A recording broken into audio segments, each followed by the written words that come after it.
आलसी जेठानी वर्सेस फुर्तीली देवरानी की रसोई। हे भगवान, बहू अब तो 9 बज रहे हैं, अब तो उठ जाओ।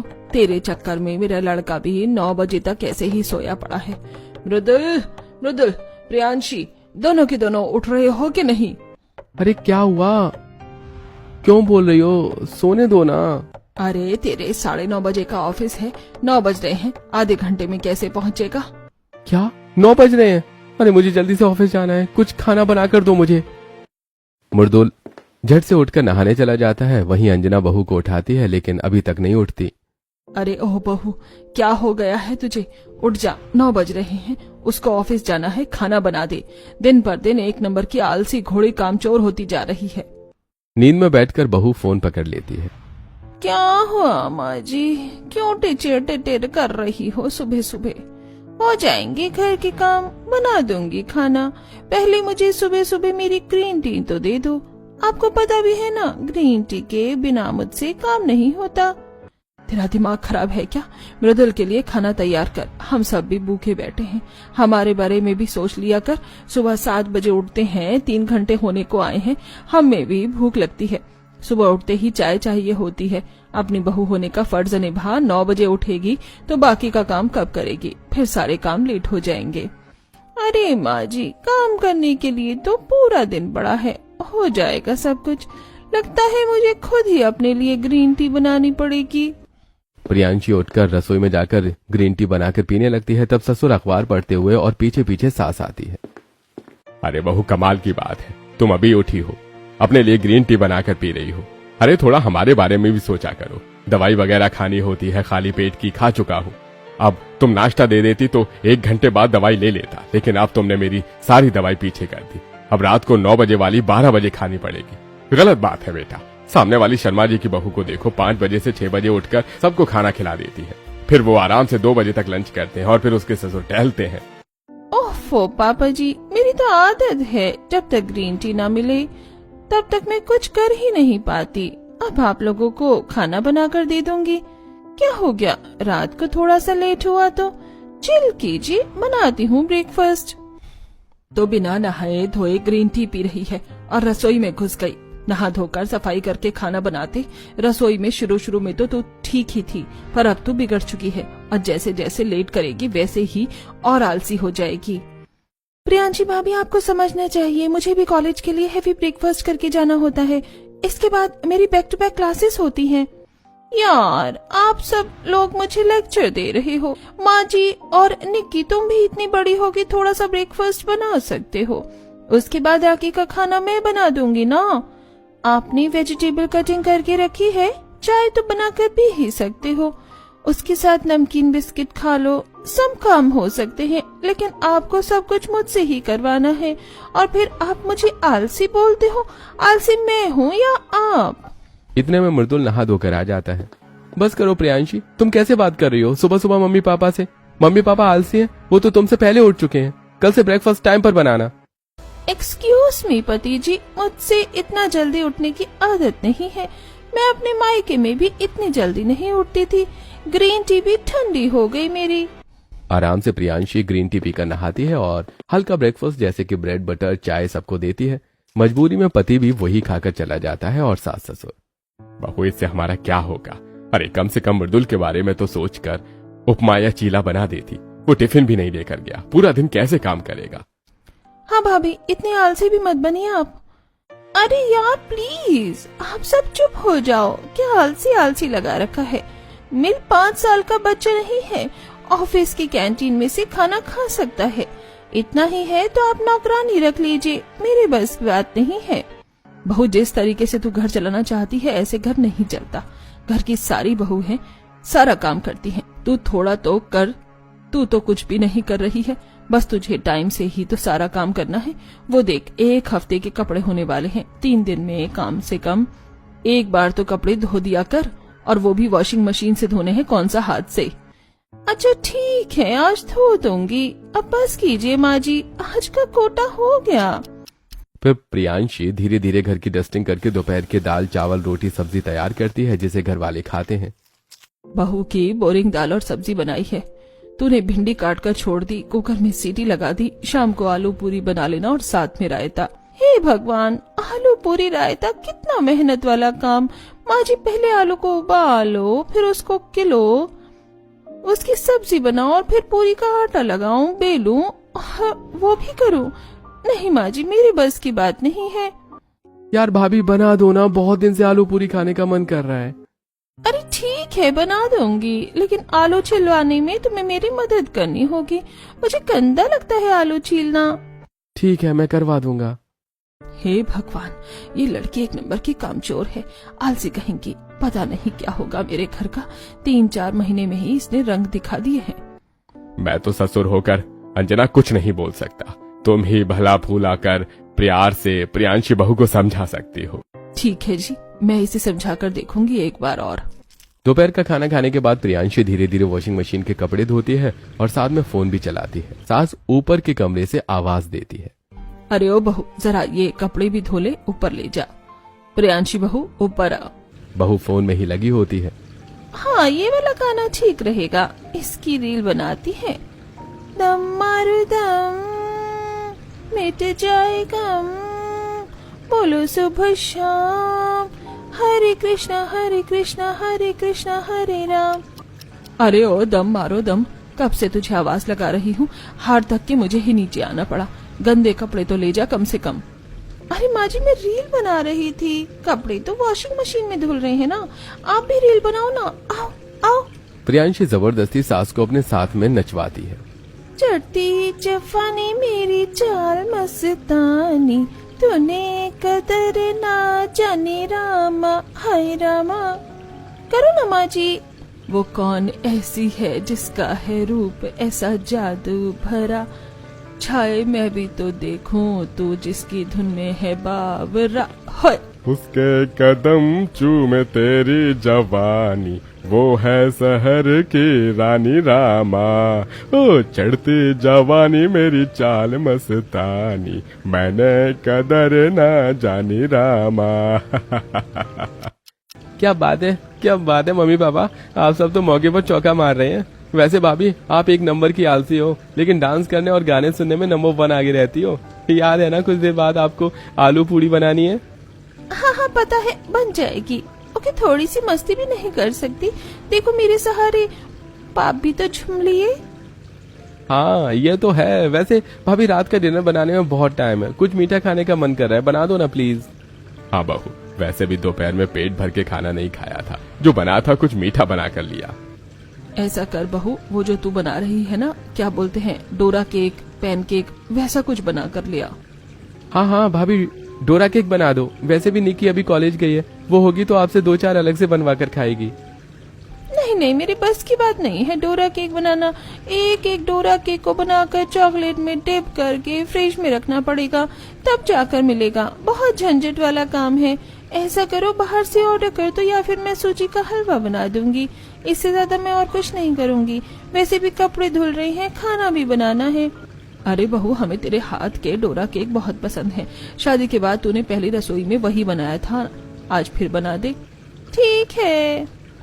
तब प्रियांशी रसोई में जाकर डोरा केक बनाती है, लेकिन वॉशिंग मशीन के कपड़ों को सुखाती नहीं है, जिससे वो कपड़े मशीन में ही पड़े रहते हैं। और रात को बहू आलू पूड़ी बनाती है तो अपने देवर नंद को साथ लगा लेती है। भाभी, अब मैं आपको पूरी बेल कर जल्दी जल्दी दे रही हूँ, तो आपसे सीख भी नहीं रही हैं क्या? थोड़ा जल्दी जल्दी करो ना, कढ़ाई में 3-4 पूरी एक साथ देख सकते हैं, लेकिन आप एक एक कर रही हो। मम्मी पापा भी बैठे हुए हैं खाने के लिए, आपको पता है ना, दवाई लेनी है दोनों को। हम दोनों भाई बहन आपके साथ आलू पूरी बनवाने में लगे हैं ताकि काम जल्दी खत्म हो, पर इसमें भी लेट होगा तो क्या ही फायदा आपके साथ काम करने का। वही तो भाभी, देखो मैंने दही फेंट दिया और रायता भी बना दिया, सब्जी भी बनने को आई है, पूरी सेको अब।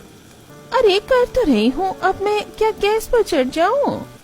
रसोई के बाहर से सास ससुर देखकर माथा पकड़ रहे होते। ये भगवान, ये बहू है या आफत की पुड़िया। अंजना, तुम क्या चाहती हो? हम इसी तरह दुखी रहें? 7 बजे का नाश्ता 9-10 बजे करें, रात का खाना 12 बजे खाएं, फिर दवाई और लेट खाएं। हमारी उम्र में हमें टाइम से खाना खाना चाहिए। और बहू को देखो, आलस नहीं खत्म हो रहा। अजी, अब तो मुझे भी फिक्र हो रही है, अगर इसका आलसपन ऐसे ही रहा तो पूरा घर बर्बाद हो जाएगा। दोनों डाइनिंग टेबल पर बैठ जाते हैं। 15-20 मिनट के और लगने के बाद खाना डाइनिंग टेबल पर आता है और सब साथ में खाते हैं। चलो, कुछ तो अच्छा खाने को मिला। प्रियांशी, मेरा ट्राउजर नहीं मिल रहा है, कहाँ है? धोया है क्या तुमने? अरे हाँ बहू, कपड़े धोने के बाद तो मेरे कमरे में भी मेरा कुर्ता पजामा लेकर नहीं आई हो, कहाँ है? वो मैंने कपड़े सुखाए नहीं, वॉशिंग मशीन में रह गए हैं। आप लोगों ने डोरा केक बोला था तो उस वजह से मैं भूल गई। बहू, दोपहर के कपड़े रात तक वॉशिंग मशीन में पड़े हैं और तूने निकाले नहीं। इसे भूलना कहते हैं या आलसपन बोलते हैं। सुधर जा बहू, सारे कपड़े से कट गए होंगे, अब तक बिना प्रेस के ठीक नहीं होंगे। अरे माँ जी, मैं भी इंसान हूँ, गलतियाँ तो इंसानों से ही होती हैं। दे दूंगी आप लोगों के कपड़े, खाना खा लो चैन से। इतना कहने के बाद आराम से प्रियांशी खाना खाती है और कमरे से जाने से पहले कपड़ों को सुखा देती है। दिन गुजरते हैं, प्रियांशु सुधरने का नाम नहीं लेती। वो इतना आलस करती है कि इस बीच घर का काम भूल जाती है। 5 मिनट के काम घंटे में करती है। लेट खाना बनाती है, लेट उठती है, लेट सोती है, जिस घर के सभी लोगों को खाने पीने में और ऑफिस के लिए लेट होता है। और सुबह सुबह काम करते हुए किचन में फोन भी चलाती है। प्रियांशी के लगातार यही आसार देखकर अंजना परेशान होकर पड़ोसन ममता से अपनी बहू की चुगली कर देती है। अरे तो इतनी परेशान क्यों होती है? अगर एक बहू ने तेरी नाक में दम कर दिया है तो दूसरे बेटे की शादी कर दे, ताकि अच्छी बहू आए और तेरा घर संभाले, तुम सबका ख्याल भी रखे। ममता, तेरा दिमाग खराब है क्या? मैं एक ही बहू से परेशान हूँ, शहर की है, आलसी है, कोई काम नहीं करती। दूसरी आ गई तो हम सब तो लुट जाएंगे। अरे पागल, ऐसा कुछ नहीं होगा, मुझ पर विश्वास कर। मेरी नजर में एक बहुत सुंदर सुशील गांव की लड़की है जो फुर्तीली है, बहुत अच्छे से काम करती है। अगर वो तेरे घर की बहू बन गई तो तेरी रसोई में सब काम पलक झपकते ही हो जाएगा। है सच में तेरी नजर में एक अच्छी लड़की है? फिर तो मेरे आकाश बेटे के लिए बात कर ले। ठीक है, मेरे मायके के ही पड़ोस में रहती है वो, कल मेरे साथ उसके घर चल। अंजना अगले दिन ममता के साथ उसके गांव में जाती है। आकांक्षा नाम की लड़की से मिलती है जो कि सर्वगुण संपन्न है। चूल्हे पर रोटी बना रही होती है, उसके हाथ का खाना भी अच्छा होता है। अंजना फटाफट अपने बेटे की शादी आकांक्षा से तय करके 2 हफ्तों में ही उसे अपने घर की बहू बना लेती है और बड़े प्यार से उसका स्वागत करती है। आओ बहू, इस घर में तुम्हारा स्वागत है। शुक्रिया मम्मी जी, बस आप सबका आशीर्वाद है। अरे बहू, खड़ी क्या है? चावल का कलश और आरती की थाली लेकर आ और अपनी देवरानी का गृह प्रवेश कर। अरे माँ जी, ये काम भी मैं ही करूं? आज भी आलस करेगी क्या? तेरी देवरानी आई है। तब प्रियांशी चावल का कलश और आरती की थाल लेकर आती है और अपनी देवरानी की आरती उतार कर उसका गृह प्रवेश करवाती है। थैंक यू जेठानी जी, आप बहुत प्यारी हैं। ऐसा मैंने क्या कर दिया? ओ, आते ही मक्खन लगा रही हो ताकि मैं तुम्हारे काम आऊं, लेकिन तुम इस घर की बहू हो तो मैं जिम्मेदारी निभानी है। मैं तो अपनी जिम्मेदारी निभाऊंगी दीदी, आप तो ऐसे कह रही हैं जैसे बहू की पोस्ट छोड़कर जा रही हैं। हाँ प्रियांशी भाभी, अब तो आप जेठानी बन गई हैं, डबल प्रेशर। हाँ भाभी, अब तो आपको अपनी देवरानी को सब कुछ सीखना पड़ेगा, तो काम करके तो दिखाना होगा। ओहो, तो आपको सोने का मौका नहीं मिलेगा, फोन चलाने का मौका नहीं मिलेगा। क्या नहीं नहीं है, मुझे अपने सोशल मीडिया के लिए टाइम चाहिए। हाँ तो बहू 5 बजे उठकर सोशल मीडिया को हैंडल कर लेना। बस बस, बहुत बातें हो गई, सब लोग थक चुके हैं, आराम कर लीजिए। सभी लोग आराम करने चले जाते हैं। अगली सुबह आकांक्षा 5 बजे उठकर घर की सारी सफाई कर देती है और पूजा करके रसोई में आटा गूंथ देती है, मीठा बना देती है। तब सास घर देखकर, अरे वाह, 5 बजे कौन उठ गया? पर ये घर की सफाई किसने की है? तब आकांक्षा पैर छूकर, माँ जी मैंने, आपको तो पता है गांव में जल्दी उठने की आदत होती है, सूरज निकलने से पहले ही उठकर खाना बना लेना होता है। मैं खाना बना ली थी, लेकिन मैंने सिर्फ आटा ही लगाया है और आलू काटे हैं और मीठा बना दिया, साथ में चाय। आप बताइए, चाय के साथ क्या नाश्ता बनाऊं और पहली रसोई में क्या बनाना है? क्या सच में तुमने इतना सारा काम कर लिया? जरा देखो तो सही। अंजना रसोई में जाकर सब कुछ देखती है और बहू की नजर उतार कर कहती है, अरे मोरी मैया, ये मैं क्या देख रही हूँ? तूने इतना सब कुछ कर दिया, मेरी तो किस्मत ही खुल गई। एक है इतनी आलसी और दूसरी निकली इतनी फुर्तीली। अरे माँ जी, आप तो ऐसे चौंक रही हो जैसे कि पता नहीं क्या देख लिया हो। मैं तो रोज आप लोगों को 4 बजे भी नाश्ता करवा सकती हूँ। हाँ, फुर्तीलापन देखकर कह सकती हूँ, ऐसा कर, चाय के साथ कुछ टेस्टी सा नाश्ता बना ले और 3 तरीके की सब्जी बना ले, जो तेरा दिल करे। आपका फेवरेट क्या है माँ जी? और जेठानी जी कहाँ है? वो जल्दी नहीं उठती क्या सुबह सुबह? मेरा फेवरेट कढ़ाई पनीर है तो वो बना दे। और जहाँ तक तेरी आलसी जेठानी की बात है तो इसी बात का तो रोना है कि वो जल्दी नहीं उठती। 9-10 बजे तक उठकर नाश्ता बना कर देती है हमको। 3 घंटे तक हमारे पेट में ऐसे ही गुड़ होता रहता है। अच्छा ऐसा क्या माँ जी, लेकिन अब से ये सब नहीं होगा। आकांक्षा रसोई में जाकर पनीर और बाकी सब्जी काट लेती है और फिर फटाफट सास की पसंद की कढ़ाई पनीर, मलाई चाप और तंदूरी रोटी, पूड़ी, चावल और छोले की सब्जी बना देती है और 7 बजे ही सबको नाश्ते के लिए बुला लेती है। अरे वाह, इतनी सुबह सुबह इतनी वैरायटी देखकर दिल खुश हो गया। कहाँ से शुरू करूं समझ नहीं आ रहा। और ये क्या, चाय के साथ थेपले? अरे बहू तो गुजराती है क्या? अरे पापा जी, ऐसा जरूरी थोड़ी है कि मैं गुजराती होंगी तभी थेपले बना कर दूंगी। मैं तो आपको पंजाबी वाले छोले भटूरे, साउथ इंडियन का सांबर डोसा और न जाने क्या क्या बनाकर खिला सकती हूँ। है सच में आकांक्षा? तो फिर रात को कुछ चटपटा खाना जरूर बनाना। ठीक है देव जी। अरे जिठानी जी कहीं दिख नहीं रही। रहने दो भाभी, उनको पता है घर में नई बहू आई है फिर भी सो रही है। तब आकांक्षा उसे उठाने जाती है कि प्रियांशी आकर सब कुछ सुन लेती है। हाँ तो नहीं कि तुम कुछ कह रही थी कि मैं सो रही हूँ अभी तक।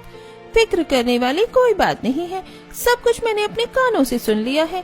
मेरी नई देवरानी की काफी तारीफ हो रही है कि वो कितनी फुर्तीली है।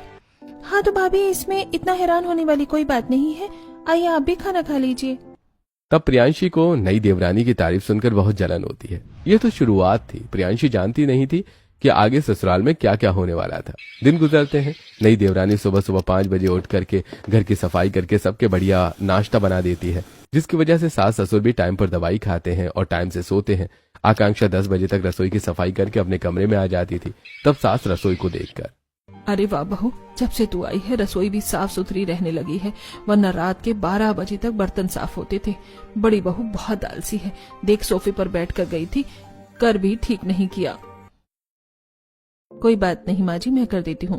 वो माँ जी आटा खत्म होने वाला है, आप इनको बोल देना कल घर में और आटा ले आए। ओहो बहू, पहले बताती ना, हम बाहर से आटा नहीं लाते, राशन के गेहूं ही साफ करके की बातें हैं। अब गेहूं साफ करने में 4 दिन लग जाएंगे, अब बाहर से ही आटा लाना पड़ेगा। नहीं माँ जी, इसकी कोई जरूरत नहीं है, आज के लिए तो आटा रखा है। कल मैं पुलाव वगैरह या कोई दूसरा नाश्ता बना दूंगी, तीसरे दिन ही गेहूं पिस जाएगा। बहुत मजाक कर रही है क्या? 2 दिन तो गेहूं साफ करने में लगते हैं और 2 दिन सुखाने में, फिर 1 दिन पिसने में। अरे माँ जी मैं हूँ ना, आप चिंता मत कीजिए। आकांक्षा कड़ी पकौड़ा, चावल, रोटी बना देती है और फटाफट 20 किलो गेहूं छत पर उठाकर खुद ले जाती है और बीन कर 3-4 घंटे में सारे गेहूं साफ कर लेती है। उन्हें धोकर धूप में सुखा देती है। ये देखकर सास और जेठानी की आंखें फटी की फटी रह जाती हैं। अरे मोरी मैया बहू, तूने 2-3 दिन का काम आज कैसे कर दिया? माँ जी मैं तो गांव में भी इसी फुर्ती के साथ सारा काम करती थी। आज ही गेहूं साफ करके रात भर सुखाकर सुबह तक चक्की पर सर पीस देती। वो तो यहाँ पर चक्की नहीं है, वरना ये काम भी मैं आज ही निपटा देती। वाह बहू, मुझे उम्मीद नहीं थी, तू तो वाईफाई की तरह 4G वाली स्पीड निकली। देखा प्रियांशी बहू तूने, अगर ये काम मैं तुझे देता तू तो हफ्ता भर लगा देती। अपनी छोटी देवरानी से कुछ सीख, छोटी होकर तेरे से फुर्तीली है और तू एकदम ढीली आलसी। ओह माय गॉड माँ जी, मैं हैरान हूँ किसने इतने सारे गेहूं आज ही साफ कर लिए। लेकिन माँ जी गाँव की है और मैं शहर की हूँ, तो इतना काम तो इसने पहले से भी कर रखा है, मैं वैसे भी नहीं कर पाती। और आप प्लीज हम दोनों के बीच में कंपैरिजन मत करो, मैं अपनी जगह बहुत अच्छी हूँ। हाँ माँ जी सही कह रही हैं, हम दोनों की तुलना कैसे हो सकती है। लेकिन दीदी आपको आलस नहीं करना चाहिए, इससे शरीर और आलसी हो जाता है और हमारा कुछ भी काम करने का दिल नहीं करता, और फिर टाइम पर खाना पीने से शरीर एक्टिव रहता है। आकांक्षा मुझे तुम्हारे लेक्चर की जरूरत नहीं है, अपना काम कर लो। ये कहकर प्रियांशी चली जाती है और डस्टिंग करने लगती है। ऐसी 2-4 दिन बाद घर में ढेर सारे कपड़े इकट्ठे हो गए थे तो आकांक्षा हाथ से ही धोने लगती है। अरे छोटी भाभी, आप ये क्या कर रही हैं? इतने सारे कपड़े आप हाथ से कैसे धो सकती हैं? मशीन लगा लीजिए ना, मशीन के साथ आप बाकी काम भी कर सकती हैं। निक्की तुम्हें पता नहीं है तुम्हारी छोटी भाभी कितनी गंवार है, गांव से आई है, उसे मशीन चलानी नहीं आती होगी, इसीलिए तो हाथ से कपड़े धो रही है। इतने सारे, ताकि यही काम करती रहे और लंच डिनर मैं बनाऊं। अरे दीदी, आप मुझे गलत समझ रही हैं। मैं 2 बाल्टी कपड़े हाथ से धो चुकी हूँ, वो भी 15 मिनट पहले, और सारे दाग भी साफ कर दिए, जेठ जी के कॉलर का भी और आपकी साड़ी का वो हल्दी वाला दाग भी। यही कपड़े अगर मैं मशीन में करती तो 15-15 मिनट तो वो 3 बार चलानी पड़ती, तो ऐसे तो आधा घंटा एक बाल्टी के कपड़ों में ही बर्बाद हो जाता। और अब तो वो कपड़े सूखते वाले भी होंगे। देखिए तार पर। तुम फेंकते कितना हो? ऐसा हो ही नहीं सकता, अभी चेक करती हूँ। प्रियांशी और निक्की तार के कपड़े चेक करते हैं तो वो आधे सूखने वाले होते हैं।